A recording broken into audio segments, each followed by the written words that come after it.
What's going on, Paul? Where are you?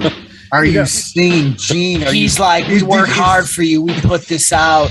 You're going to like it. You wanted us to put out live. This is live. Now I'm going to go make a pizza. Make me a pizza, Paul. His pizza did like fire the other day, though. It did. He did. It was a nice, thicker crust. Yeah. He had that little smirk of like, and I didn't burn it this time either, bitches. Your company can run over, too. Don't order the sticker. Don't crinkle the sticker. It's fine, dude. Okay. Dude, I got. What do you want to do with the sticker? I saved the sticker like save that whole package. Oh, yes.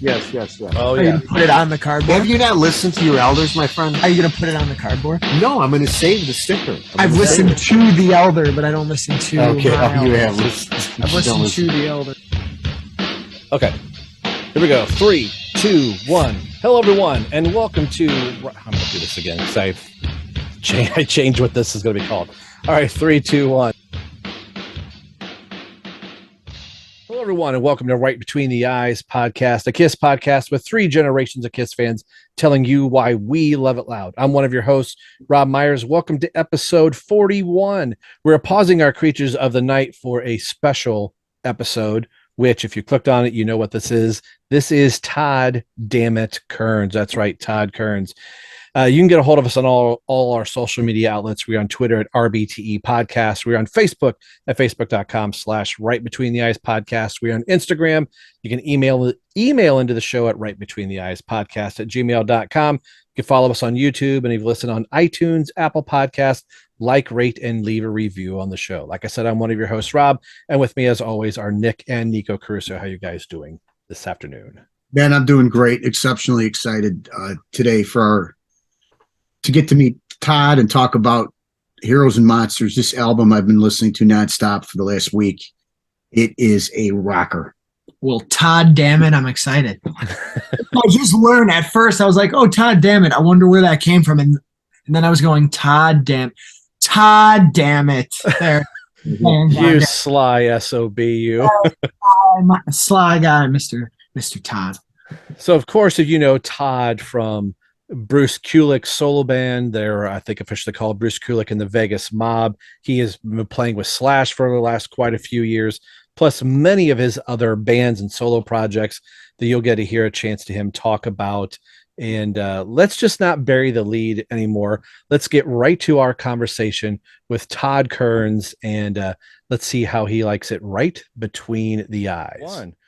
All right, so we would like to welcome Mr. Todd Dammit Kerns to the show. Welcome to Right Between the Eyes, sir. How you doing this so morning good to be here. Or afternoon? Well, it's morning here. It's really great to be here. It's what, 10 a.m. 10 a.m. So I'm here with Bret Hart.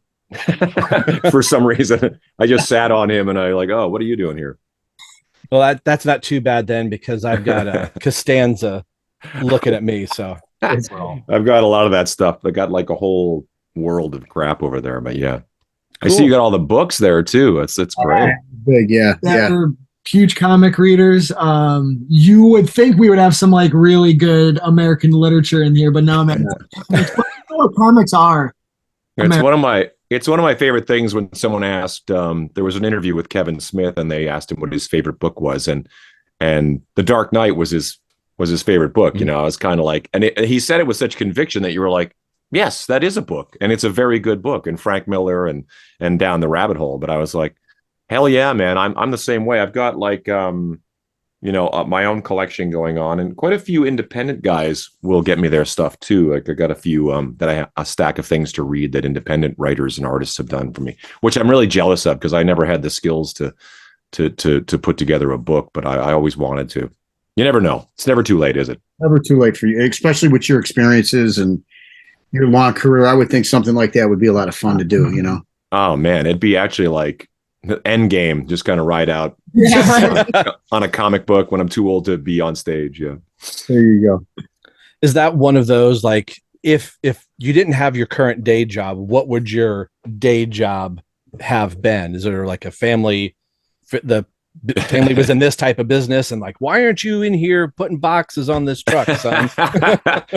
Not really. My dad sort of stumbled into mining, which is a strange which was never a passion. It was a job, you know what I mean? So I think he took it pretty seriously that you should get a proper, career, which I completely missed the boat on that, obviously. But and by proper career, you know what I mean? I think it was more of a swinging from the fences kind of idea. But no, I think my parents were concerned. Like, I look back on it when I was younger, I used to feel like everybody's against me, man. Like, no one wants me to rock. And I'm like, no, I think they were just being parents that were concerned that you were, it's the equivalent of saying I'm gonna, put spandex on and fight crime. And, just as likely, you know what I mean? It's for sure. I mean, to think you could have a career in something like that, was it something that as a young age you knew? Like, when did you know that you wanted to be? Oh, very, very young. Yeah. As soon as I started playing music, it was sort of, and the funniest thing about it is I wasn't that great right away. Like, I started playing with older guys who were, sort of established, and I was just playing catch up the whole time. But I think just, getting to be on stage or getting to go to practice, it goes from jamming to practice to rehearsal, within that world of professionalism. But you kind of realize along the way that, yeah, if I can do this, I'm happy as a clam. By the time I went out and started playing shows, my high school job and junior high job was, going out on weekends and playing high school dances and stuff like that, back when they would have bands play at high school dances. So while my friends were bagging groceries and, we're pumping gas or whatever normal jobs would be, that's what I did, and had money in my pocket and whatnot. And then when I started going on the road, and we just kind of would travel around, we were like starving and poor, but I was happy. I was like, this is it for me. When other guys will fall off, they'll go, we're going to get married, we're going to have a family. My dad's, accounting firm, whatever it is, they all had like other things they could do. And I was like, you guys are all nuts. You're going back to that? No way, I had something came to my mind as you were explaining all that. A lot of the times, or one thing I like to think about, or I like to ask people, is like, when did you know, right? And I know you said it was from a very, very young age. You knew you wanted to do this. You wanted to be a rock star, right? Was it a song? Was it a group you saw? Was it a guitar you saw? Like, what was the thing, or maybe things where you were like, oh, that's it for me? It's kind of surreal because the first song I ever remember hearing, like first rock and roll song, I probably remember hearing like Twinkle, Twinkle, Little Star or something as a child. But Jumpin' Jack Flash by the Rolling Stones, for whatever reason, hearing it on the radio or something, just those opening chords and everything like that was just like this kind of like, beam of light right into my brain where I was like, what the hell is this? And I actually have like lyrics, just a quick little, I was born in a crossfire hurricane under there tattooed on me, because it was such an impact on me that just sort of, and the Stones, I love the Stones, but they're still not my favorite band in the entire world. But it is something about that introduction. I mean, my parents they loved music, but they were not the kind of people that were like, oh, dude, check out Revolver, or, they just kind of liked music, but they had like random stuff, and mostly the initial food groups, Elvis and Beatles and that kind of stuff, Johnny Cash, so, yeah. And then from there, the best thing for me was, it was that age when all my aunts and uncles and all that were switching over from vinyl to either cassettes or maybe even to compact discs. And I was like, and I'd go over to their places and they'd be like, oh, you can have all of that.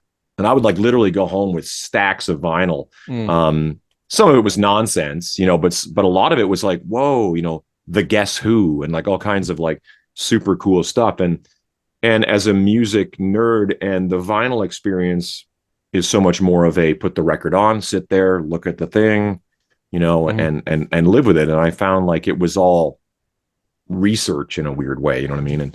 And so bands like The Who, the Beatles, all that early, it's so funny to talk about, because it's like 20 years after the fact of the British invasion, I'm finding this and going, oh my God, have you heard this? Yes, of course, everybody's heard this, and that sort of really turned me on to everything. Obviously KISS was, is the gateway drug into basically everything after that, because that was our music by that point. I mean, like by the time they came along, or by the time I got hip to them, they were sort of like, it was for us. That was our music, and at a certain age, they've got you for life. All of us probably. It's I've been a lifelong member. It's just the way it goes. And then onto that into the '80s metal and all the kind of stuff and punk rock and all the stuff that I followed along with my whole career. One thing we ask people on the show, like, what was your first KISS moment? Where Nikko would say it was the box set for the Alive albums that came out. Nick, you were there for Midnight Special. Me was picking up Hot in the Shade for the first time and seeing that video of like, oh, that's that band with makeup and the explosion goes off. What was your first KISS? I can tell you right now that I remember kids at school having it was so funny because like 16 magazine and all those kind of things were like loaded with cute boys, Sean Cassidy and Leif Garrett. But there was always KISS, you know what I mean? Like, so, and a friend of mine was like, check these guys out. And we were like, whoa. And I remember, this is pretty into it already because my brother and I both watched KISS Meets the Phantom that Halloween, you know what I mean? And it was game over. Like the next day we went out and bought, and I think about that, that's 1978, I guess. Yeah. So, we're young. So the next day we went out and we bought, I always like to tell everybody that it was KISS Alive, but it was recently that my brother reminded me, no, the first one we bought was the Gene Simmons solo album. I mean, basically every week with our allowance money, we would pool it together and go down to the store and come home with a KISS record, so Gene Simmons' solo album, which is bizarre to say. I mean, like we started there, but it was such a great, once in a while we'll have that solo album conversation. People are like, I don't know about Gene's record. I go, dude, Gene's record is perfect. If you ask me, I think when it starts with Radioactive with that intro thing and all that, it's just perfect. The next week was Alive. So in reality, that was our introduction to KISS Alive was, and we would crank it in the house. And my mom was like, what kind of accent is that? All the Paul Stanley raps. Yeah. I'm not sure.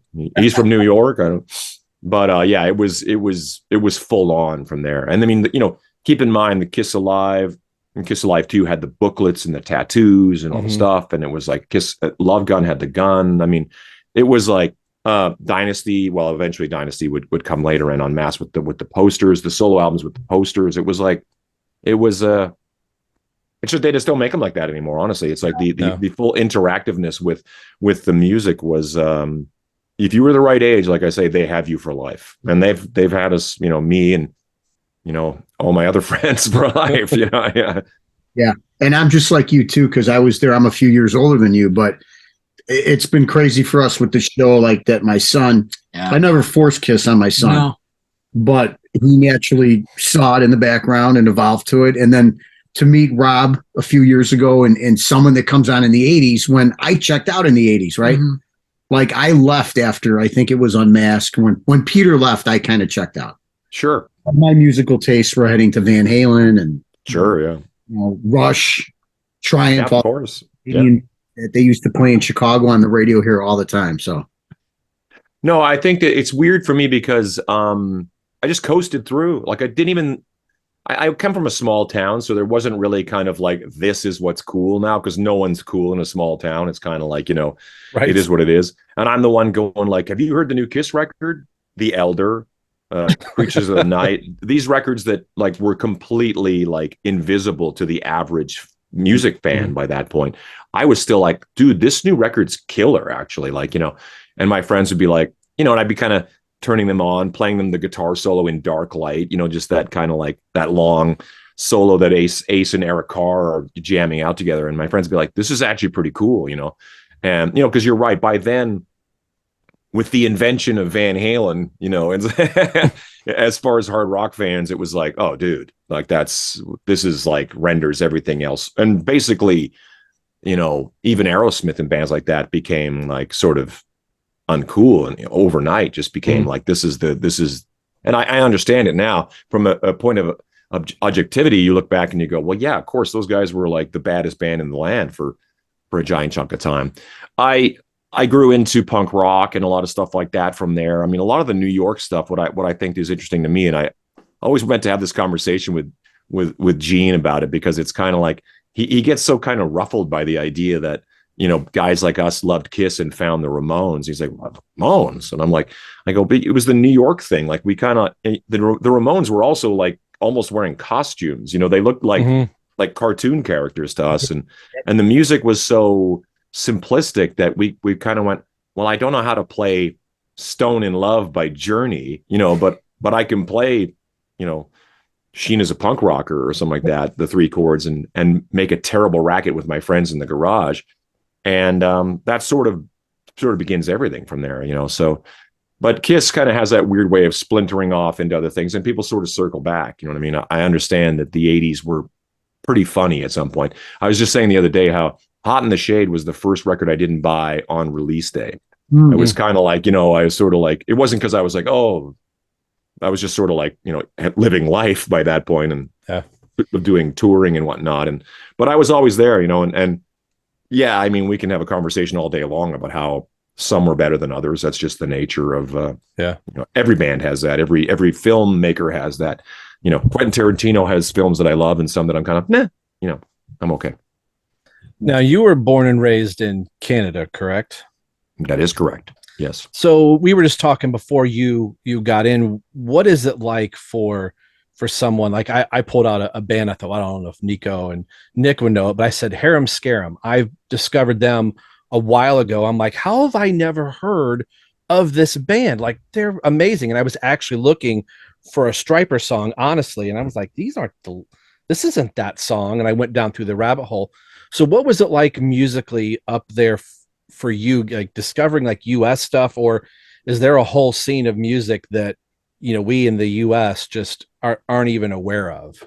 Oh, there is. I mean, but that's true of Australia or New Zealand or Sweden or wherever. I think that I was in I went to Finland to play some shows with Michael Monroe's band, and they would just kind of casually mention, and then blah blah blah, mention bands, and I'd be like, I don't know who that is. I've never heard that band before in my life, and they're like, a major impact in that country, So Canada's full of those. A lot of them you were probably aware of, like April Wine and Loverboy and Bryan Adams and groups like that did cross over. But then on top of that, there's a whole world of music that is just only exclusive to Canada.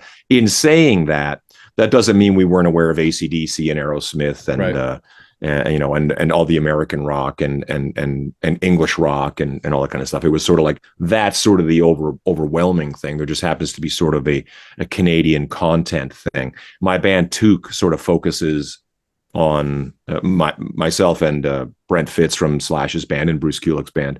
We do this thing called Toque, where we started as a just doing charity shows, playing Canadian music, Loverboy, all that stuff I just mentioned, and then it gets a little deeper than that. Not Harem Scarum though. Darren Smith, the drummer for Harem Scarum, was the lead singer for Jakey Lee's band. Yeah, strangely enough, the drummer. It's like the drummer. Yeah, he's a very good singer. But the Harem Scarum, all those bands. There's a whole world of those bands that, in some cases, might have poked through here and there. Saga from Montreal were huge in Europe for some reason. I mean, they're a great band, but it's just weird how bands connect some places and sometimes they just don't. Yeah. What's the moment for you when you kind of go from garage band jamming with your friends and brothers or whatever to this is a real thing, and you start having that conversation with mom and dad, like, I think I need to do this because these guys are X, Y, and Z. What's that first thing where you go, this is real, this is serious? Well, it happened pretty early for me because of all those weekend gigs I was telling you guys about. It's sort of, like these guys were older than me. They were out of high school. And when I had sort of come in initially, they were just doing high school dances and high school. And then like, I don't know what you would call them, but they're basically just like a Friday, Saturday night in whatever town and at the local town hall. And, we just go, just people let their hair down with a rock and roll band. But we started to kind of entertain the idea. The guys were really itchy to kind of like, we could, do the traveling circus of going from town to town doing this. The weirdest thing in Canada is that there was a 5 nights a week circuit you could go to this town and you'd set up on a Sunday, play Monday to Saturday, and travel to the next town, do the exact same thing. Mm. You do like 3 sets, sometimes 4 sets a night. So in reality, in the course of that one set is essentially one show that a band would go and play at the Whiskey A Go-Go, you know, and do their showcase show, you know, so, but we would do it 3 times a night. So in reality, by the time you've done that a number of times, you have that much more stage experience under your belt. But I had to go and say to my parents, like, you know, because of course my school work was starting to kind of slide, and because Fridays I'm taking Friday off because I got to drive to wherever to play Friday night. Mondays might be a little bit of a loose kind of start, you know, so my 3-day school weeks were kind of like not cool anymore. And it was like, yeah. And they begged me just to kind of finish high school. You know, I was kind of like, I'm ready to leave high school because I'm doing this. I'm kind of got a thing going. And they're like, just finish high school. That's all we're asking, you know. So I begrudgingly eked by and finished high school, and then like was gone the next day. So at like 17 years old, I was sort of like traveling around, you know, in the circus and just playing music, you know. And initially that's all sort of more cover music, you know. It's sort of a world where you are sort of playing the top 40 hits or whatever you like and that kind of stuff.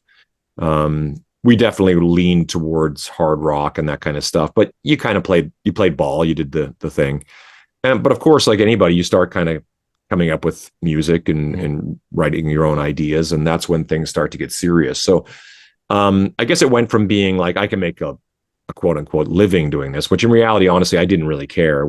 I didn't have anywhere to live. Like I lived on the road. I had no fixed address. When you would check into a hotel and they'd ask for your address, I go, I guess my parents, you know, I didn't know what to write down. So, and then, you know, eventually years later, this sort of focus became about writing music and that kind of stuff. Go ahead, Nick. What I love that you talked about was your transition from doing all the cover stuff to your own stuff. And that's a whole new, I can only imagine that's a whole new challenge in and of itself. Obviously I would assume that process does feel kind of scary or intimidating. So what was it like when you really found those first couple ideas, or what was the biggest challenge for you personally, creatively, that you feel like you had to learn or overcome when you started really coming up with your own stuff? It's weird for me because we'd always sort of written, and I remember I would kind of like, I started off doing this thing where I was playing in my band, and then that band kind of fizzled out because that guy was getting married and this guy was going back to college, you know, grown up stuff. And I was like, you guys are out of your minds. And then I got hired to another band and then hired to another band. There were steps up, you know, the money got better but it was weird because that was when I sort of like, I'm still very young, like 19 years old. And I'm thinking to myself, it's just not rewarding being in this. I'm getting paid well. I'm traveling well. I've got my own hotel room. But we're essentially playing, you know, whatever's on the radio and Aerosmith. And, you know, a lot of it I love, but I started to realize that, you know, that this was not all that rewarding. And I took a little bit of a break. I'd gotten myself a 4-track, you know, a recording basically on a cassette tape back then. And I started kind of like demoing music and coming up with ideas and really getting excited about that. Man, I was a ninja with that thing. I was like making Sergeant Pepper with that thing. You know, it's like, that's some really talent with one of those. Yeah, well, I don't know. Yeah, honestly, the sound quality, not really, but I was really getting carried away with it. And it wasn't until shortly after that I put together the Age of Electric, which was my band that kind of went on to do really well in Canada. And that was with my youngest brother. So at that point I was playing bass, and my younger brother had picked up the bass and, to be honest, surpassed me in a lot of ways. So I decided I'll move over to the Paul Stanley position and play rhythm and sing. And then my best friend was a drummer and his little brother was a guitar player. So we had 2 sets of brothers. We put this band together.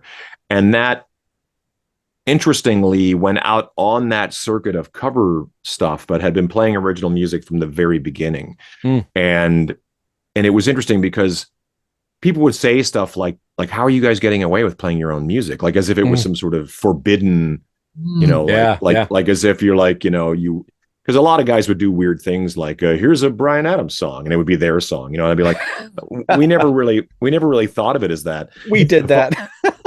Yeah, it's the funniest thing. Like people would do it all the time, and I'd be like, "Is it like, are you not allowed?" We were just sort of like, I want to say, 50% ignorant and 50% just ballsy, as in like, well, fuck them, we'll just play our music. Who cares?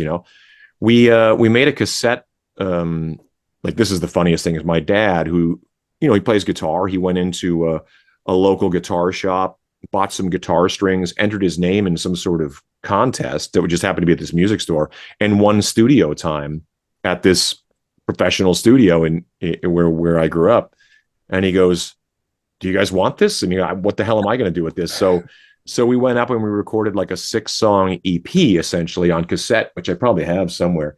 Back then it was like, should we make a compact disc, a CD? Because it was kind of like, the CDs were relatively, well, they were new-ish, but cassettes were still something, you know what I mean?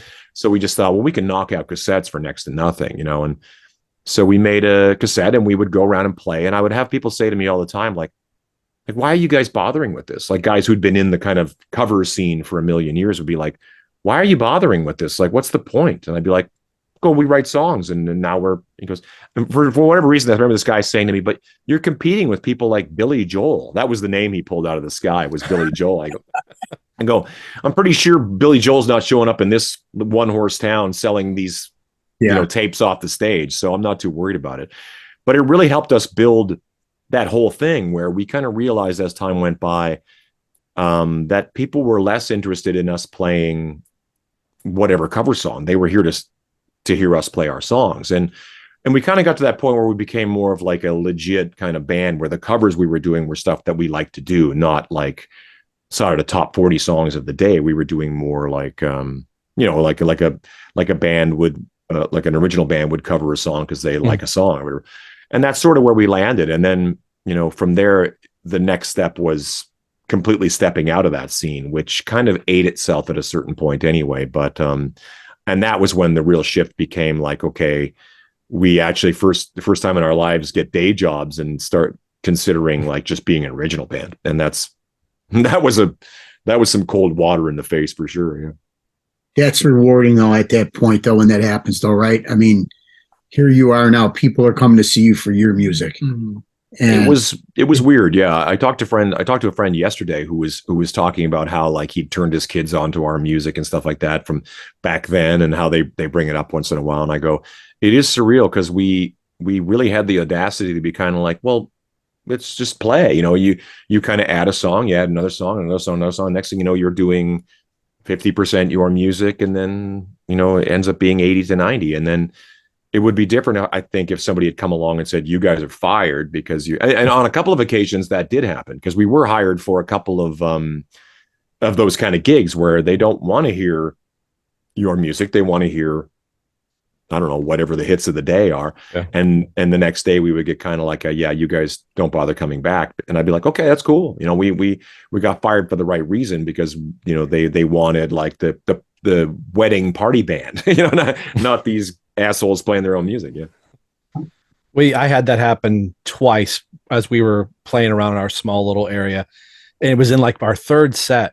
And the bar owner was like, if I don't hear something I recognize, I'll shut you guys off right now. And I remember looking at the singer going, he's like, oh, fuck him. And I was like, I don't want him pulling the power on. He's like, all right, fine. We're doing breaking the law. And was like half-assed went into it. And I was like, oh, we are so not coming back to this club the next time. That's okay though. Honestly, like we always kind of had this sort of sense of audacity that was kind of like, you know what, dude, we're going to do what we do. And it is what it is. I mean, it's sort of the trade-off is, well, you get to do what you want to do, as opposed to, we would rather fail doing our own thing than win doing the hits of the day. And I mean, it's funny, all these years later, I found myself back in Las Vegas in a very roundabout kind of way. And it was a similar thing, it's like a similar scene where people were like, hey, do you know the words to Rebel Yell? I go, yeah, I played that in high school. It's like, and the same songs were like in rotation down here in the cover scene. I could tell you right now, you could do like that and Living on a Prayer. And, like they got all these songs. I was like, all those same songs from high school are like in like this 80s party rotation down here. And and almost the same thing happened when I put together the Sin City Sinners with Brent Muscat from Faster Pussycat. We started doing a jam night on just a Tuesday night at a punk rock bar, just playing songs that we like to play. Motorhead, a lot of punk rock, Kiss, whatever we wanted to play, AC/DC.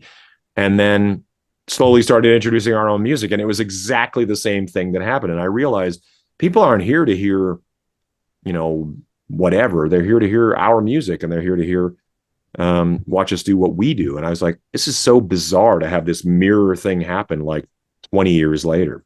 Yeah. It's interesting. And you guys had a pretty good run, right? You yourself had a pretty good run with Sin City Sinners. And when I was starting to, see like other bands around, I'm like, oh, I'm seeing that name quite a bit. At what point do you go from Sin City to you get the knock on the door that says Slash is at the door. Slash is at the door. That would be weird. What? From Guns N' Roses? Yeah. Well, that's kind of what happened. I mean, like when I think about it now, it seems like such a giant chunk of time, but we started in 2007 and I was out by 2010. So in 3 years, it was kind of like, when I say out, we would still do stuff. Like I would go off and do runs with Slash, come back and try and, until it burnt me out completely. And it literally did. I tried to do as much as I could, but Brent Fitz, the drummer who I've known 30 plus years in Canada, he was an old friend who played, and we'd never played together until we played with Slash, which is funny because we play in like 100 things together now. But he was this, dude who played in these other much more highbrow bands than I played in. And he went to, he lived in Vegas, and we reconnected when I moved out here, and we became tight. And, we actually did a show with Bruce Kulick in 2010 for the release of his BK3 record. Yeah, we did it at the Cat Club right next door to the Whiskey A Go Go on the Sunset Strip. And then like a week later, he went to LA. We did that thing, and he hung around LA. He was going to try out for Billy Idol and a couple things. I don't think he ever tried out for Billy Idol, but I remember it was kind of like, yeah, I got a line on a Billy Idol's looking for a drummer. I think it's Billy Idol. I might be making that up. But then all of a sudden he sends me a text. He just says, Slash's new drummer is from Winnipeg. And I go, wow, that's so cool. I go, I just thought that was the coolest thing ever. But in no way did I think like, can I get in on that? How do I get in on that? I was just sort of like, that's rad. That's it.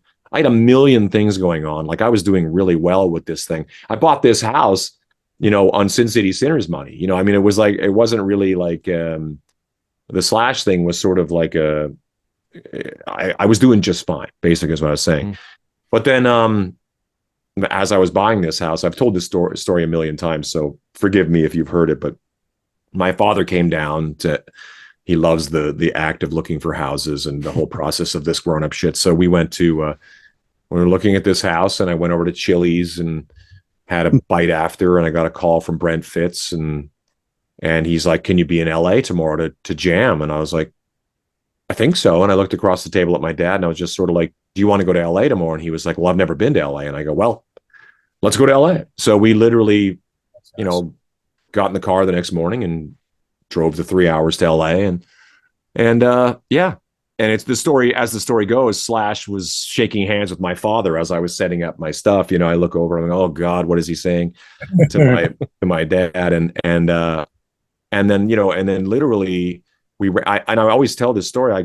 We ran through, it feels like Night Train. I didn't go over anything. Like I just kind of have all that stuff in my brain. I could do it with Kiss. I could do it with Guns N' Roses. I could do it with the Ramones, but I don't think the Ramones are trying anybody out. But quite a few bands that I could just kind of show up and play. And Guns just happened to be one of them. And I just played Night Train. I feel like I played Night Train and maybe one other song, but all I remember is Night Train and Slash going, okay. And it wasn't like, congratulations, champagne or anything. It was just kind of like, okay, so next week we got a da-da-da-da-da. And I was like, whoa. I had 100 things going on in Vegas and 100 things that I had on my plate. And I was like, the next week was like the Tonight Show with Jay Leno in Burbank, California. And Craig Ferguson had a show, and George Lopez had a show. All those shows, yeah. And we went to Melbourne, Australia for this MTV something or other. It was the first thing we ever did, was like we flew to Melbourne, Australia, and played this thing. And it was like, it was a whirlwind. And I, at the time, thought this would be like 3 months of fly out supporting his solo record that he had just put out. And it was 18 months later that we were talking about doing the second record that he wanted to do. And it was, went on like that until Guns did the reunion tour. We were like pretty full on. And now it's sort of more intermittent, but it was pretty full on. Yeah. I remember picking up. Yeah, I remember picking up that Slash album and just seeing the list of people on there. And I remember going, "Oh, Myles from Alderbridge. I had to check this out." And then I remember seeing the Tonight Show and seeing all of you guys on there and going, "Man, this band is just tight." So I thought, well, Guns N' Roses isn't doing anything, so you're getting a chance to play a bunch of Slash stuff, a bunch of GNR stuff, and then to find out that Slash may say, "Hey, sing Welcome to the Jungle," or sing like what is that like, having someone like Myles to say, "Oh, go ahead, Todd, sing one"? Well, that's honestly what it came down to. Initially, it was stuff like we were doing stuff off the solo album. So there's a Lemmy song on there. Mm-hmm. There's a Iggy Pop song on there. And those were kind of songs that Myles just didn't feel like that's not for him. And Slash said, "You want to sing those?" And I go, "Sure." It took a long time. We toured for a long time before we actually kind of pulled the trigger on that. I had, of course, been singing all these harmonies that were sort of mildly overlooked because in most of those bands there was not like another singer in the band. Mm-hmm. Night Train, that kind of stuff was happening, but not like so Myles and I were, at least I can only speak from my perspective, I felt like we were really doing some really cool stuff together, and Myles trusts me enough to kind of like, "Can you sing that bit while I'm doing this?" And I'm like, "Yeah, sure, whatever you need me to do." And then it became, once we introduced the idea of like, Todd's going to sing a song and Todd's going to sing another song or whatever. And Myles is like, "No, please do it." I go, "Look, I don't want to step on anybody's toes here." I'm happy to kind of like, it went back to me being 14 years old, being in a band. Like, I'm just happy to be here. I sort of got sort of like, not forced, but sort of tricked into being the lead singer in the band back then by, kind of like, "Oh, make him sing another one. Make him sing another one." Next thing you know, I'm the lead singer. I'm like, I was just happy to be in the band. I was happy to be just playing music at all. And the same thing happened in Slash, where I was kind of, "Look, dude, I'm happy just to be here. This is a blast." I never, you always have the feeling of, I have no idea how long this is going to last. Myles has to go back to an Alter Bridge tour anyway, so it is what it is. But then it sort of became like, "Hey, do you know the words to Out to Get Me from Appetite to Destruction?" And I go, "Yeah." "Do you know the words to Welcome to the Jungle?" "Yeah." "Do you know You're Crazy? Do you know My Michelle?" And I'm like, "Yeah, I know all that shit. I could play the guitar, bass, drums, and sing them. I just know Appetite for Destruction. I'm not going to do all of those things great, but I could do them." Yeah. And it just sort of became like that. Like, Slash would be like, Myles kind of felt like it was too signature a song for Axl Rose for him to kind of, although he definitely did sing it on a couple of occasions, he kind of felt like, what, it's just such a signature thing for Axl that I feel like it's, I guess don't feel good about being out there singing that song. I go, "Okay, well, I can do it, So I would do that on a run, and I would do all those songs that I just mentioned. And it just sort of, there'd be nights where Myles had a cold. So he's like, "Can you sing 3 songs tonight? Can you sing 4 songs tonight?" "Okay." And it just sort of became like that kind of other singer guy in the band, like Glenn Hughes in Deep Purple with David Coverdale. And I was like, "Sure." Again, I was like, it wasn't really about like, "When do I get to sing my songs? Hey, man." It's like, I was cool. I didn't care. Oh, that's really neat. That's a great story, man. That's awesome. I mean, Slash has been very kind to me that way. I mean, he's sort of, he, no matter what, when he sees me at the end of the day singing and playing guitar and other things, he just kind of goes, "Huh," because he'll never really think of me as anything other than the bass player in his band, and nor should he. I mean, it's kind of like, so it's kind of weird seeing like me do something else. He just will always think of me as the bass player in his band, and as he should, and the bass player in his band who sings some songs, and. We talked about maybe at some point being able to sing a song on a record, but who knows? That's, again, it's not really a priority to me. I'm just, whatever you need me to do in this particular lineup, that's cool. It's the same as playing with Bruce or something like that. It's kind of like, I have my job in that thing, and in this other thing, I do another thing. And it's kind of like, I'm perfectly happy to do whatever you need me to do. What's cool is how you just enjoy the process, and it doesn't sound like it ever became too much of a job, right? You're having fun, you're enjoying it. At the same time, though, did it ever, just because this is, I think, how I would feel, and I want to project it on you. You worked with Slash, jam with Slash.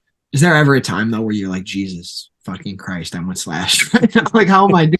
Is it ever like intimidating, imposter syndrome, any of those very real human feelings ever come up? All that stuff is so surreal to me because, we would have like very early on, we did an award show, and it was like, I was just still kind of getting my head wrapped around.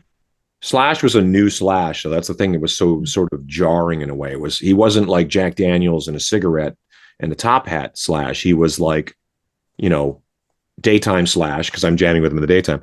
Healthy Slash, jogging Slash. Like, I'm just like, who the fuck is this guy? I was like, so it was kind of like that's him, but it's something, it's like it's something beyond your perception of him.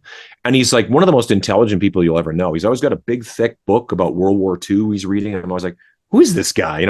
He's not the kind of like, well, rock and roll, kind of guy that you kind of thought he was, But very early on, it was kind of like, so Lemmy's going to come down and jam because we're doing this award show, and he's going to sing the song that he sings. And I go, fuck, what? And Lemmy was like, is and always was one of my heroes. So literally, like within the first week of jamming, it's like Lemmy walks in with his guy and a bottle of Jack and a 2-liter of Coke.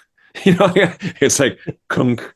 And he was the fucking coolest guy in the, like, honestly. And he was the kind of guy that every time after that, I would see him and I'd be like, hey, I'm just polite Canadian guy. Hey, I'm Todd. I play with, and he's like, yeah, I know.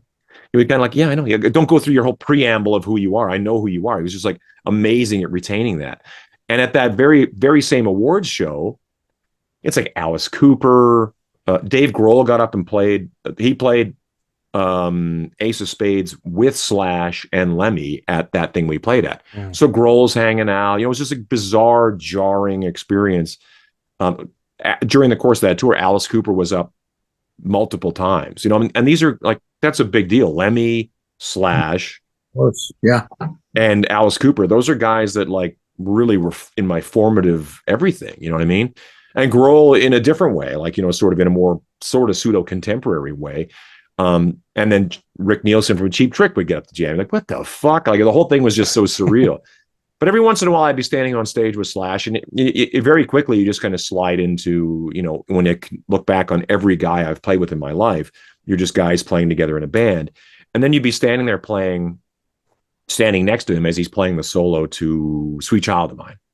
And you'd realize, yeah, that's the guy. Like, this is not like, because I'd been playing that song since, since forever, since that record came out. It was like some guy would, and in Las Vegas, there's 100 guys who play that solo very well, and we can just jam that song. But I'm standing there and going, this is the guy. This is him. This is his solo. And that's like his moment, in a sense, playing that solo. So there were definitely moments where you're like, wow. And when you ask him, like, all those questions you had about the, that chord change that happens in Welcome to the Jungle, and you'd have this kind of like, before I was playing with Slash, you'd be like, I think it goes like this. I think it goes like that. And then you just look at the guy and go, is it this? He goes, no, we do this. And I go, okay, there it is. There it is. So it's kind of, yeah. Yeah, it's surreal. I mean, playing with Duff McKagan and, and all those guys, it's like, it's bizarre. I mean, in a way, and it's also very natural in a way, like those guys are such awesome guys. And just, you realize pretty quickly after that, like, like in the KISS world, it's another surreal thing, because the first time I ever saw KISS play was on Animalize, and Bruce Kulick was a guitar player in KISS. And we watched the shit out of Animalize live uncensored. Oh, hell and Bruce Kulick was the guitar player in KISS. We watched, it was like, it would be all fucked up. The video was all fucked up from watching it so many times. And he was, so to be able to play with Bruce, on occasion, I'll think to myself, and there was no bigger deal to me than you wanted the best, you got the best.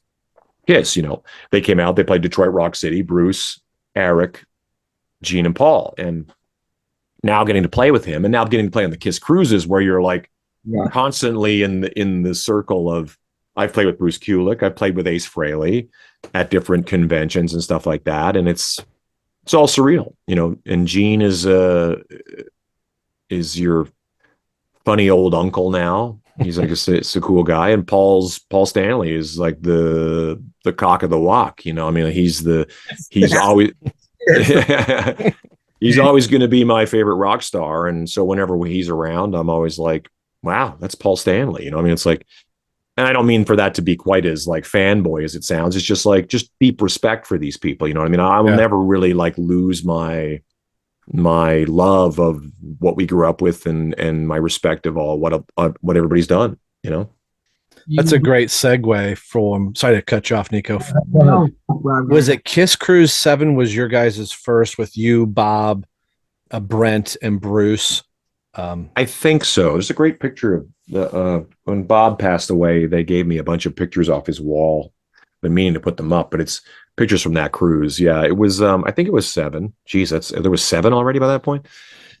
Yeah, that was surreal because I'd already known the Kulick brothers in whatever form, you know, mostly knew Bruce, but I'd gotten to know Bob, and you know, when it came up, it was kind of like, hey, they're at the KISS Cruise, and I just want to be on the KISS Cruise. That sounds like a blast, you know. So then it was kind of like, we're gonna go play on the KISS Cruise. Do you want to play bass and sing these songs? And I was like, dude, of course. So, there's nobody better qualified for this because I know all that stuff, you know. But it was really interesting with Bob because then we got to dig into Killers, Paul's solo album, all that kind of stuff was really fun, you know. And then Bruce, you know, I was more than familiar. I'd already done some stuff with Bruce to do his era, you know what I mean? So it was a very cool set list. But I think the interesting thing about it was I remember, you know, we rehearsed it and it was great and it was fun and we had a blast, and we went and did the cruise. And when you're playing, you're so in the zone. I always imagine it's kind of like sports. You know, you're kind of like, my objective is to get the puck in the net, or to get the ball in the net, or to get the football. You know, and that whole kind of objective type thing. You're just kind of getting through it, not getting through it. And that sounds like so clinical in a way. But you're in the zone. You're playing. You're like, second verse, here we go, chorus, solo, you're kind of in the zone. I'm looking out, I'm seeing the reactions of people, and people are having a blast. But I walk off stage, and my wife, I go to the side stage, and I go, I think that went pretty well. And she goes, are you going to go say hi to those people? And I turn around, there's this giant pack of people who are just like grown men crying. Like, it was just like this, like, dude, I never thought I'd ever hear, you know, Nowhere to Run or whatever song live. And I was like, oh, wow. I guess I just kind of like didn't really, I underestimated the impact of what that would be. You know, for them, seeing Bruce, you know, play KISS songs was one thing, but seeing Bob, who had essentially been the invisible, you know, side 4 of KISS Alive 2 and all that kind of stuff, that's a big deal. It's like, it's essentially being at a Star Trek convention. You know, I mean, I always say like those KISS cruises are like, so you've got Shatner and Nimoy, and, you know, you've got the big guys, and you work your way down to, like, you know, Chekhov. Yeah, exactly. Yeah. And sometimes the guy that was on one episode, but he made an impact, you know? Yeah. So Bob kind of has that kind of element about him where he's got all this respect and love, but he never was really on stage other than the Paul Stanley solo tour, which made a big impact on people too. So it was a big deal. And honestly, it's like, you know, people, you never really think about it because you're trapped on this boat. So by the time you get back to land, you realize that YouTube has exploded and everybody's talking about that cruise. And we did the convention in Indiana a while later with Eric Singer and Ace Frehley and all those guys. And so we jammed with Ace and Eric and all those guys. And that was a whole other thing. You know what I mean? So it's been really bizarre being in that world, like and then later on, you know, this past we did that Creatures Fest where we jammed with Peter Criss. So yeah, you know, it's not lost on me. None of it's lost on me. I'm like, honestly, like if it was all like, I keep waiting for that moment where someone taps you on the shoulder and goes, "Thank you for your time. You're done here." You know? We're gonna need this seat. Yeah, exactly. Yeah, here's your watch or something like that. Thank you for your time. And you go, oh, okay. And but I know I would honestly feel like wow, I got to do some crazy shit. You know, I mean, honestly, it's like I would have zero complaints. I mean, being able to kind of then after Bob passed, we brought in Zack Throne and that thing sort of took it to a whole other level where Zack does the Gene stuff, I do the Paul stuff, just to make it we really try to kind of put a focus on, we want to make this as legitimate experience for us as it is for them, and sort of go, you're not seeing KISS, obviously. And it's not, because it's the non-makeup focus. It was sort of like, well, it'd be great to have someone like, because Zack's a monster talent. And I've known him 30 plus years too. And just kind of try and present it as best as possible as you're seeing sort of a version of the non-makeup KISS. And really digging deep. Bang, bang, you, read my body. Like just the crazy deepest shit that when you guys pulled out Read My Body, I remember one of my best friends, I'm like, you are not going to believe what Bruce's band just pulled off. I have never wanted to hear a song like on this end of the road tour. I'm like, Paul, play Read My Body. I mean, that was just one of those. That's like, never going to happen. It's never going to happen. But I'm glad this is happening for some of us that are like, I heard you talk to Bruce in one interview, like, oh, they're do a little smattering. You'll get Tears Are Falling or this, that, or the other.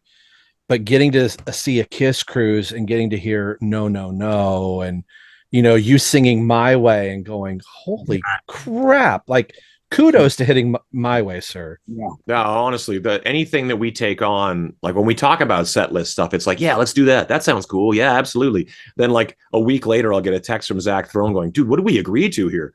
And I go, I got to sing My Way. I go, like a helium machine. Okay, here we go. It's like all that stuff is, you're playing that music when those guys were at the peak of their ability. Keep in mind, we all talk about Paul's voice, but Gene was going for it back then. I mean, Gene was no, and all that stuff. He's just screaming. Not for the Innocent is one I've always been trying to get on the set list from Lick It Up, But it's funny because I have so many friends. Chris Jericho, the wrestler, is a huge KISS fan, but he was introduced around that sort of Lick It Up, Animalized kind of phase. And quite a few of my friends are those guys who found KISS, like yourselves, like you were saying. Yeah. Finding them as just like in that hair metal phase where it's like, this KISS band is also awesome. You're aware of their history. I was a child, and so I was aware of, we were introduced to KISS as KISS, as makeup KISS. So we were there for the transition and back, But yeah, it's been a blast, and I keep thinking, have we gone too far? Like, is Read My Body too far? And I realized there's no such thing. We did Time Traveler. It's a demo from like Crazy Nights or something like that. I go, who the hell? And then sure enough, slam dunk, Sword in the Stone, like stuff like that is just like, people just can't get enough of it. Yeah. I wish there were, my only wish is that there was some live releases from that, because it's terrific what I see on YouTube. But like, again, I know it's not, obviously it's not going to sell in the millions and all that, but just if there was some website or somebody had the idea of recording those tracks, because you talk about the set list, and that's what's so special for diehards of all these bands, right? We all love to go see the shows, but when you hear a few of those obscure tracks, for me, like, I never thought I would hear Flaming Youth live. And we went to the, what was it called? The Freedom to Rock. Freedom to Rock tour in Milwaukee. They didn't come to Chicago, so we drove up to Milwaukee, and it was like the thrill of my lifetime to hear those guys do Flaming Youth. Yeah, I mean, honestly, to their credit, if you ever get a chance to go on a KISS Cruise, that's where you'll hear them do I or The Oath, and like they'll dig deep. They did She's So European last time, and but I think they're very wise, and I sort of acquiesce to their better judgment that Paul is very clear on, like, look, we know what goes over in a regular big setting, and I go, yeah, obviously as fans, we're kind of like, we're good. We don't need to hear Shout It Out Loud and Rock and Roll All Night. We're good. So on a KISS Cruise kind of thing, you're like, you're happy to you're going to hear that stuff from those guys. So when we play, it's kind of like, the interesting thing about the KISS Cruise is when you're walking around through the hallways, they've got like the KISS catalog just on loop. So you're hearing Carnival of Souls, you're hearing everything as you're walking around. So when you get to see KISS play and do the KISS set, they're going to throw in a little something, but they're going to do what they do. And then when we play, it's all the other stuff generally. I don't think we're really doing anything that they play. And then, I mean, maybe Tears Are Falling or something they might have made an attempt at or something like that. Yeah. But largely, even Unholy and stuff like that, they don't really dig into anymore. So Revenge, Creatures, all that kind of stuff. There's so much good stuff from that era. Well, I'd be remiss in saying if we've got to touch on this heroes and monsters. I do not want to blow smoke up your tailpipe, but hearing this album, Locked and Loaded, when that first song ended, I went, holy hell, who the hell is, I mean, I knew who it was, but, and again, I feel like I'm quoting your lyric. It just blew me away. And I just kind of wanted you to talk about the creation of Heroes and Monsters, you, Stef Burns, Will Hunt. And it was funny. I had been going back through your YouTube channel and I was watching the Will Hunt interview and I was like, oh, is that moment right there? Are they talking about this project at that moment? Yeah, we were. I mean, there's the thing where I kind of talked about like, maybe we'll get a chance to do something together or something like that. And we were both kind of like, wink, you know, it's kind of like, that was very sort of silly, but it was literally in this room, you know, in my little studio here. It was like, you know, get a phone call from Will Hunt and he's like, you know, who I is a friend. And I mean, he's a monster drummer. And honestly, all I knew was he was a monster drummer. I had no idea he was a writer, a producer, you know, a mixer. He's like insanely talented guy. But all I knew was he was this monster drummer from multiple different things. He'd been with Evanescence for quite a stretch at that point. So it was kind of like, you know, he's a made guy. But it was COVID, you know, and I was like not doing much. And he was just sort of like, look, me and my friend Stef. And I was like, I know Stef Burns. It took me a second. Oh, Stef Burns. And I go, Stef Burns from Wayne's World. In the scene when they walk into Alice Cooper's dressing room, Stef's playing guitar and he's like, what? You know, that kind of thing. And I go, that right there is kind of like, wow, that's pretty rad. Because I can't tell you what a big a deal that was as a kid to be watching Alice Cooper on Wayne's World. Yeah. And they were, you know, we've been doing this thing and we can't quite figure out, you know, where to go with it kind of thing. And I'm kind of like, well, send it over, you know. So, and that Locked and Loaded was the first thing that we ever sort of put together. And we're doing this remotely, keep in mind, because we're not even supposed to be around anybody other than driving my wife crazy. God bless her. And it was like, Will's in Florida, I'm in Nevada, Stef's in Milan, Italy, and we're sending shit back and forth. And I have to pat ourselves on the back that I think it sounds like pretty legit, like a band. Like this is really normal now, this sort of remote recording, even for guys who are like, you know, 3 miles from each other will be like, you know, okay, well, I'll send you the tracks. You know, it's like Slash and I do not operate that way. In reality, if I can be in the same room and make music with guys, that's what I want to do. And Slash 100% operates like that. We, in a day and age where we could be doing this in this room on this laptop, we could be making records. And he's like, no, we're going to a studio, taking all our shit, and we're going to go set up and we're going to play and record there. And I go, yeah. I mean, and it's great when you have that experience, because the idea of how records are made is becoming less or how they were made is becoming less and less the norm.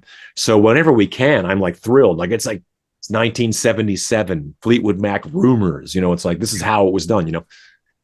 But more and more it's becoming the way that Heroes and Monsters, which was done. And that's when you're trying to like kind of come up with, still the writing of music and everything is still very much the same process, but it's more about how do we make this sound like we're playing together. And I have to say a lot of that, I have to give a lot of that credit to the guys that they really kind of made a point of making it sound legit.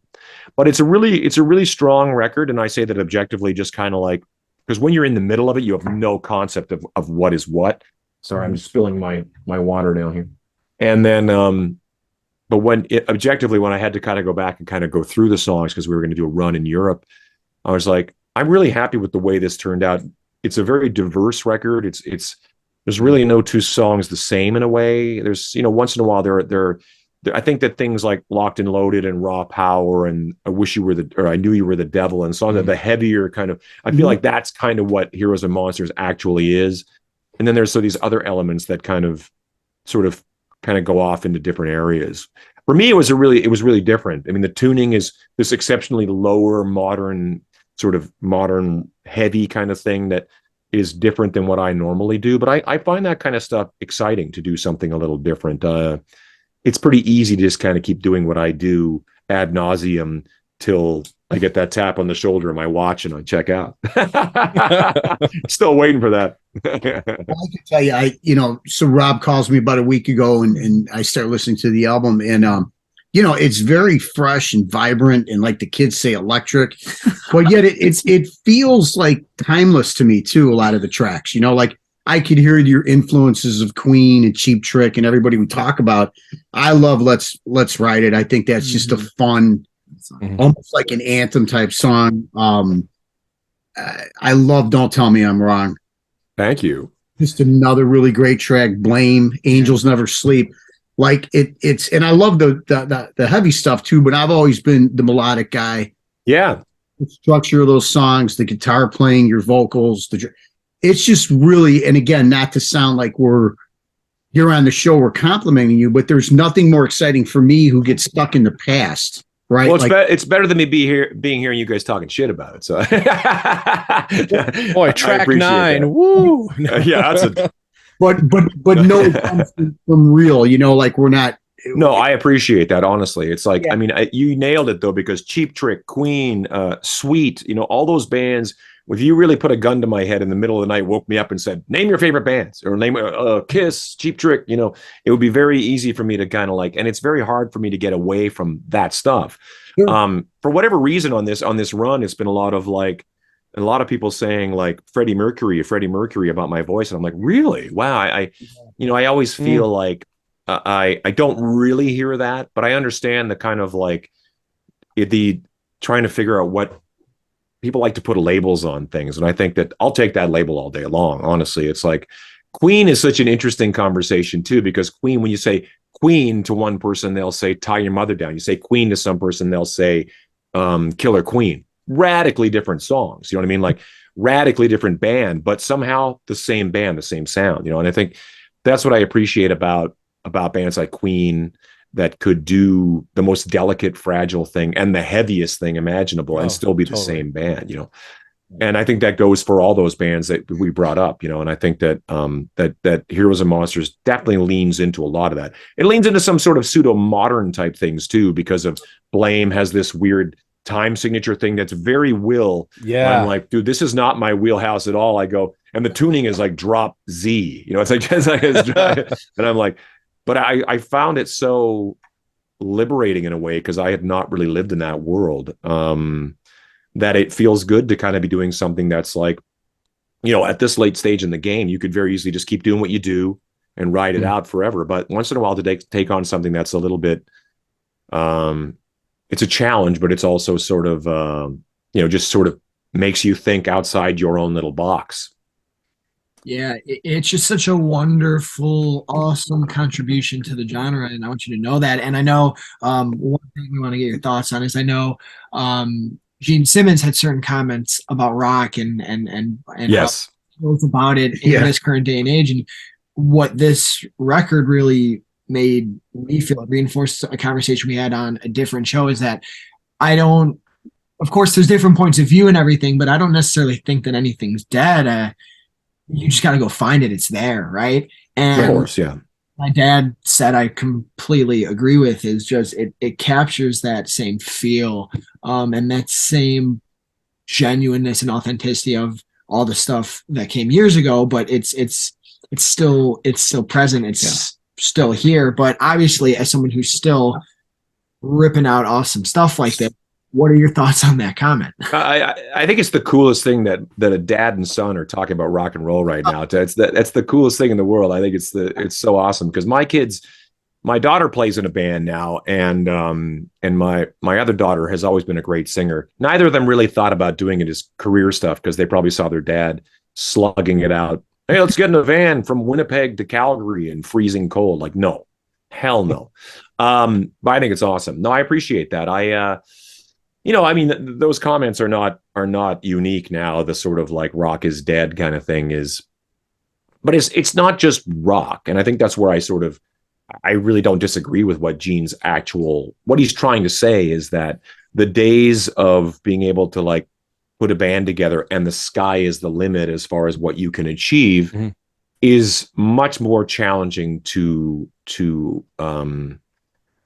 achieve. But I think that it's sort of, that said, I know there's a whole world in TikTok that didn't exist when 1974 when KISS was putting out the first album. So maybe there's something else going on there that he's not aware of. Of course, he's not aware of it. Why would, I mean, he's aware of it, but not everybody knows how to actually make that a thing. It's because that's such a, it's as sort of like intangible as getting your song on the radio and it becoming a hit. You know what I mean? It's sort of like, how do we get our stuff on TikTok and to connect to people and go off? That's what's, I mean, everybody talks about it like the idea of getting signed back in the day was the goal, but it wasn't the end game, because you could struggle and kill and fight, get signed, and nothing could happen. There's a million bands that all of us could probably sit here and talk about. The Babies, bands like that I love, that should have been bigger than they were, that put records out that never went anywhere. And I was like, and I go, so the idea of getting signed and all that was not necessarily, oh, you're signed now. Here's your mansion and your Lamborghini. It's like, that's not the way these things work. That said, I think as creative individuals, like guys like me and Will Hunt and Stef Burns, it's kind of like we write songs, we want to make music, whether KISS, Aerosmith, a lot of bands, Cheap Trick puts out new music, but a lot of the older bands don't put out music because it's not really a viable model anymore. The revenue stream, when you talk like that, it becomes kind of like, are we musicians or are we, in business somehow? And of course it's all a business, but to me, it's like, I don't think that just because the record buying public, that thing has changed, that model has changed so much, I don't think it should mean that I should stop writing music, or I should stop creating, or I should stop, doing what I like to do just because that thing is what it is. I think that, you just kind of make music, and I really do believe that all it takes is one song and your entire life can change. I've seen it happen to me a couple of times, not to the degree of, when you're watching like these, guys in this whole other level of lifestyle. But I don't necessarily think I've never really thought to myself, oh, why can't I have, that ball and mansion and all that kind of stuff. I don't really think about that stuff. I'm just happy to still be playing music and still be doing this and wake up every day with a plan, and, but I think all it takes is one song. You write a song and, it could be Heroes and Monsters. It could be Toque. It could be a solo thing. It could be anything that kind of gets picked up and ends up in a movie, or gets picked up and goes somewhere and just changes your life entirely. And I think that's the exciting thing about music. And you just never, as long as you never lose that sort of wonder about it, or that sort of like, anything can happen as long as we keep putting one foot in front of the other. There is a certain amount of like, I'm not 20 years old, so it changes the game entirely. Even in the music genre type stuff, I totally understand why hip hop and all that kind of stuff is what it is. When we were kids, our parents didn't dig Dawkins, they didn't dig like, whatever we were listening to. That's the way it's supposed to be. And I go, and there are elements of the hipster genre and all that kind of stuff that goes on, and Imagine Dragons, or even as far as into the hip hop world, where I go, like, there are some really great quality stuff. But it's intended for a certain generation and a certain demographic. But I do this, I'm a ninja at what we do. So maybe that's sort of more of a select group more and more as time goes by. But I don't feel like I'm not going to stop doing it just because whatever, it's like I love doing it, and I'm going to keep doing it as long as I can.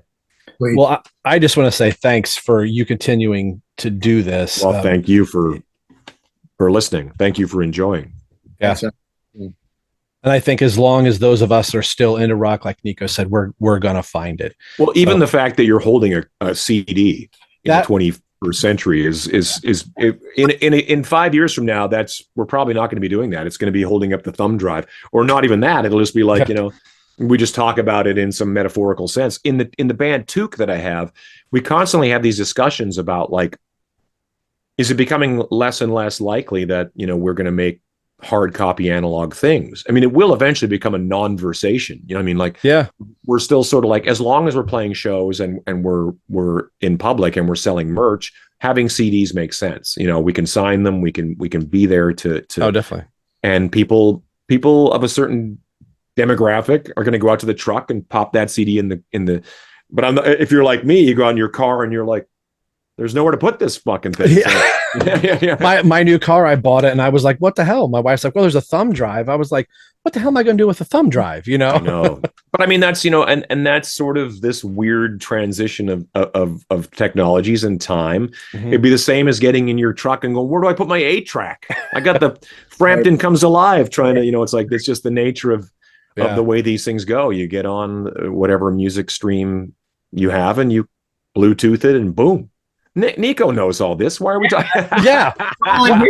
The three of us should just shut up. Nikko, please educate us old folks. But I've done a good job of reacclimating it to the vinyl, right? Well, what's cool is like for a lot of my friends stuff, when I was younger, I found all of this music. So I had like the Walkmans and everything, but I had CDs. I tried to collect CDs as much as I could. And then it was difficult when, I think for me too, a lot of my friends went towards other genres and I was still listening to all this. And then, but it's funny because then I got to do the reverse. I had to teach him how to use an iPod and what Apple Music was and how to stream stuff. Love it. Love it. It's like in osmosis. Exactly. I don't know about you guys, but I distinctly remember walking into a record shop and looking at my friend and going, dude, do you see this? And he's going, what? I go, there's no records in here anymore. Like there was no vinyl anymore. Yeah. We didn't call it vinyl back then. It was just a record. And I go, and we just kind of looked at each other. I go, damn, dude, like it's all compact discs, Mm-hmm. And I was like, that is surreal. Like there wasn't even a section. Like there wasn't even kind of like a quiet section in the back with like Bee Gees main course, it's just kind of like nothing, it was like, and then it was like, and then like lately in Canada, they have this great, because to this day, when I walk into a mall, my wife and I'll go shopping and she's going to go, wife shop. And every time I walk into a mall, my initial thoughts are, where's the record store? Ditto. And I stop myself and I go, there's no record store in this mall. There's no record store in this town sometimes, other than sort of more specialty shops. But in Canada, they have this place called Sunrise, which is awesome. Because now I go into the mall, I go, no way. And I go in there and there's vinyl and it's such a surreal, nostalgic experience that I'm in heaven, and I don't know if you guys are like me, but I walk in, there's a place here called Zia Records that we all attend. It's in Phoenix. It's here. And it's always been the, music and novelty stuff, but it has vinyl, it has everything. And it's just, I walk in there and I know I'm spending at least $100. It's just the way it's easy. I mean, that's what all exactly. This is. You would have told me at 49 years old, I'm going to be buying vinyl like crazy again. I just said, you're crazy. And then to hear like, there's a little resurgence with CDs and some of my friends are collecting cassettes. And I was like, what date is it today? I know. It's bizarre. Oh, check this out, man. We on the do I have it up here? On the last Slash release, SMKC4, we put out a cassette. That's amazing. That's amazing. It's still in plastic. I didn't realize you guys had a cassette for that. And then Gibson Guitars has a record company. They made these for us. Oh, that's SMKC4. That's and it works, but it's got like a let me see here.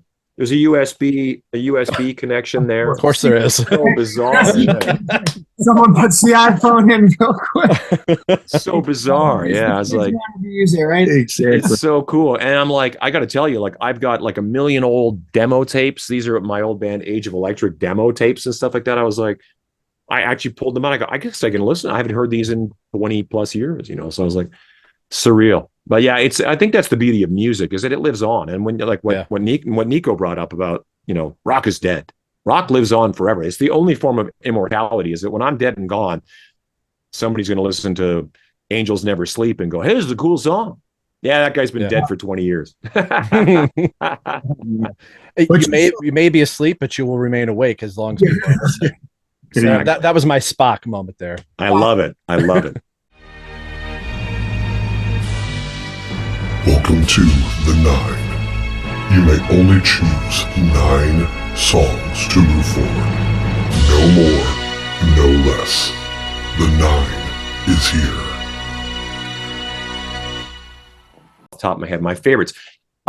Let's see, 9 of them, specifically Yeah. 9. I don't know what a strange, not 5, not 10. 5. So like our thing, like we would take in when we review albums, like we used Hot in the Shade as a thing. People like there's 15 songs. So like Ace Frehley, Paul Stanley, Animalize all had 9 tracks. We thought, well, when we review albums, what if we just take songs off every album we review, and then the whole catalog becomes 9? So the 9 just kind of became our our dumb little shtick. So it's funny that you bring that up, because the new Slash record is 10 songs, because we wanted it to be like, you know, Van Halen 2 or something like that, where it's not like 16 songs where the last 3 no one hears. I thought, no, I think like back in the day, 9 songs were like going to get all the love. How can this record lose? It's only 9 songs. It's only 9 songs, yeah. So well, I didn't really come up with an actual hardcore one. I thought I'd kind of just come up with it on the spot. But stuff like Turn on the Night is like, it's funny because in listening to the record back in the day, it didn't really, you know, I always loved the song, but it didn't, we play it live with no keyboards and all the kind of like just a straight up rock. Great. Yeah. Just a straight up rock song. I was like, this song kills like this, you know. Bang Bang You, although it's such a silly kind of single entendre, not even a double entendre. Yeah. Those kind of songs. The Paul Stanley stuff, I guess, you know, I want to say, because we played the solo album stuff before, like Tonight You Belong to Me is always a doozy. I think that's such a great song. It's actually kind of one of the of all the solo albums, I feel like that's the most Kiss sounding solo album. Like those could have easily been Kiss songs. That's 3. I had one just on the tip of my tongue there for a second. What was it? I guess you kind of have to go, I'm going to say Unholy, even though it kind of seems like a no-brainer. It's just such like for someone like Nikko, who wouldn't have been there in real time. I don't know about you guys, but I was standing in a club, and I hadn't, back then it wasn't like you just called up the new Kiss video. You know, I was traveling, I was on the road, and somebody goes, you know, and it's just, I look up and I go, dude, black and white, heavy, Gene goatee, Gene singing. You're like, whoa. Up to that point, Gene hadn't sang a lead vocal in a single or in a music video for a long time, you know. Yeah. And it was like, it was a moment, like, and Paul had that Iceman back. We were like, no way. Like, it was like, they'd scratched so many itches that so many of us Kiss fans had at that point. So I have to kind of hand it to that. Trying to think what else. Rise to It is one of the most unsung great Kiss songs there is. I just think it's a great sounding classic Kiss song. Bruce's solo on that's dope too. So how many is that? 5? 4? I don't know how many that's 5. That's 5. Is it 5? Okay. Wow. Yeah. We're doing pretty good. I got to go with, like, I'm going to say both All American Man and Larger Than Life from side 4, because I think that those are, again, as Kiss fans, we were always like, was some of our favorite Kiss songs, even though I don't think they ever entertained the idea of playing those live until like KISS Cruises and stuff like that. Right. I think it was one of Gene's greatest vocals, you know. Oh, so that's totally. 7. I know I'm pulling out of the bizarre kind of bizarro Bruce Kulick world that we do, because I can easily go into a lot of mainstream Kiss stuff, but I'm trying to stay off the beaten path.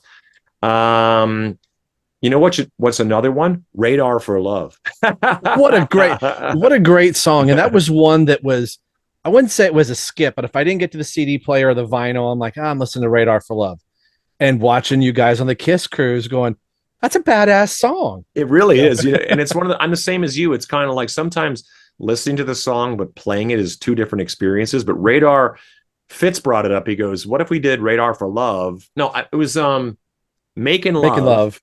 And then we went in the middle of the song, we went into diggy diggy diggy diggy diggy. I can't remember how it went, but it went into Radar for Love. And I was like, I go, dude, that's pretty rad. Yeah. So then the 9th one, I guess I'll just kind of randomly pick something out of the air. But it's tough for me because you know what? Let's dig deep. Let's do Hate. I was hoping you were going to pull something from Carnival. Yeah, I just kind of feel like, I mean, Hate might be because we do Jungle a lot, and that one's sort of like kind of a no-brainer to me. But like those other ones, like Hate feels like Unholy Part 2 in a way. Like Gene was really trying to find that other song. That record doesn't get the love it deserves, and I think it's It's a number of reasons, obviously. Yeah. I actually can't help but wonder what would have happened if it was released properly. I don't know. It was a very strange time, as you guys know as well, because I was a huge fan of all the stuff that came out of that era, Soundgarden, Alice in Chains. I was a huge fan of all that stuff that came. And I think KISS, again, ran the risk of being lost in the shuffle. But the fact that the reunion stuff started to happen sort of took that off the table entirely. So, but that record had been bootlegged. I don't know about you guys, but Carnival had ended up in cassette form very quick, not at some point. We were all sort of hip to that record.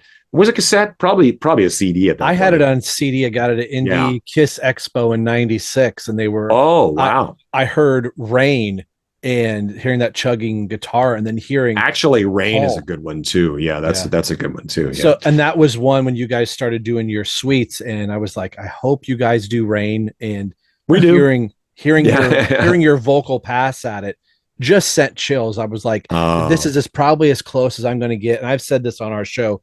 That is my favorite KISS song of all time. I know.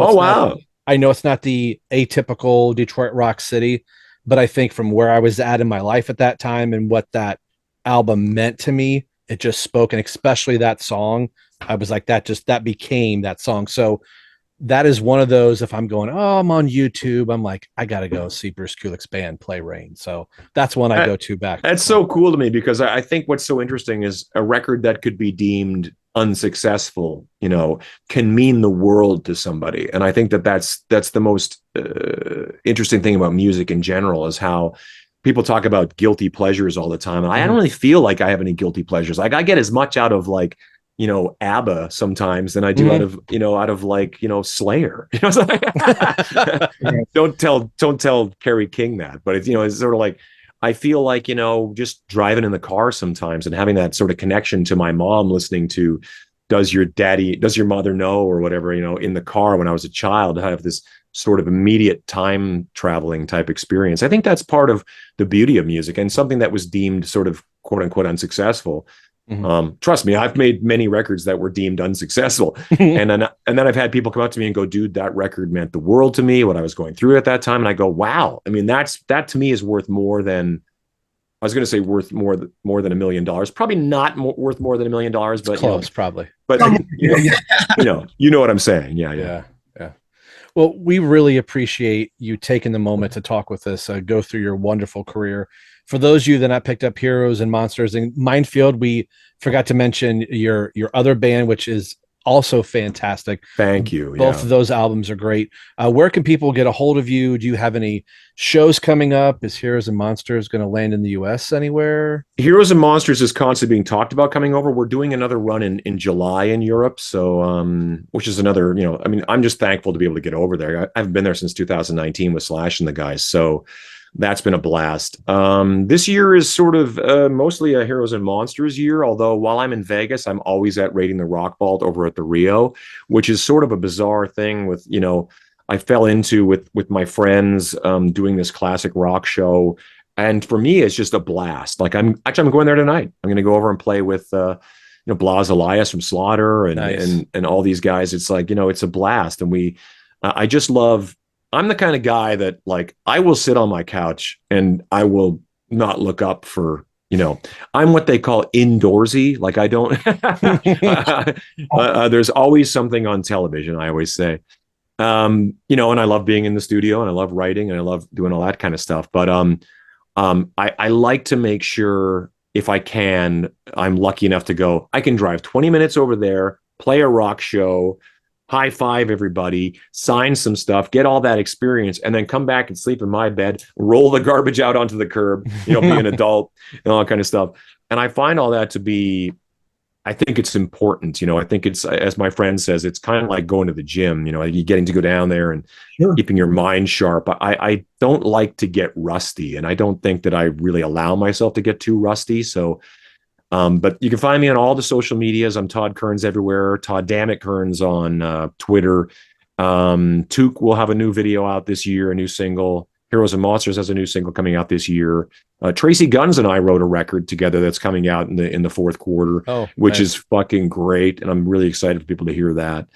And so yeah, it's just a lot going on, and I feel very fortunate considering that as awful as COVID was, it really sort of bore a lot of fruit for me. You know, I mean, I did manage to kind of keep creative and keep busy and come up with a lot of stuff to do. Any word on the Bruce Kulick and the Vegas mob? I know there was talks of you guys recording. Is that something you could just say? Is that something that's going to happen, or does that get shelved?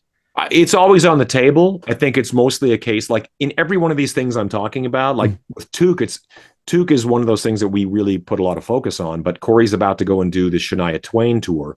So that takes him out of the Toque off the table for a minute. I mean, we could easily sort of consider like getting a sub or filling in, but we just kind of thought, you know what, it's not the same. So why bother? So everything is scheduling, you know, so like with Heroes and Monsters, Will's getting ready to do an Evanescence and Muse tour, which would be great. So all that kind of stuff becomes really about availability. And with Bruce, I mean, Bruce has been with Grand Funk for 22 years or something like that. Yeah. You know?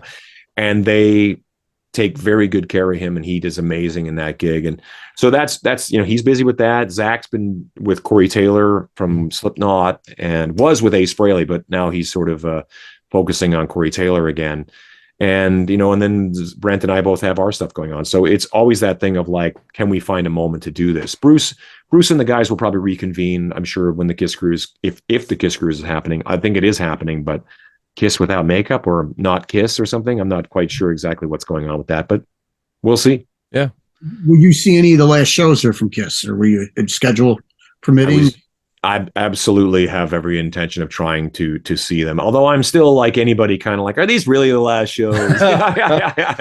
Haven't we done this before? I'm going to go through the whole headache of going to MSG and, you know, going to New York and dropping some dough. And then like 2 months later, it'll be like, surprise, new shows. I'm like, you motherfuckers. But no, I this guy here is trying to talk me into it. and got it. You know who's been trying to talk me into it? Sebastian Bach. We were just together for Eddie Trunk's thing.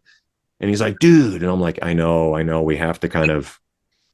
So Sebastian gets like, he gets emotional. He gets actually tears up at the idea of never being able to see KISS again. And I'm like, dude, it's KISS. It never really ends. Right. I'm shocked because 1974 is, you know, this next year is going to be the 50th anniversary of the first album. I mean, yeah, you know, that's going to be some sort of victory lap, wouldn't you think?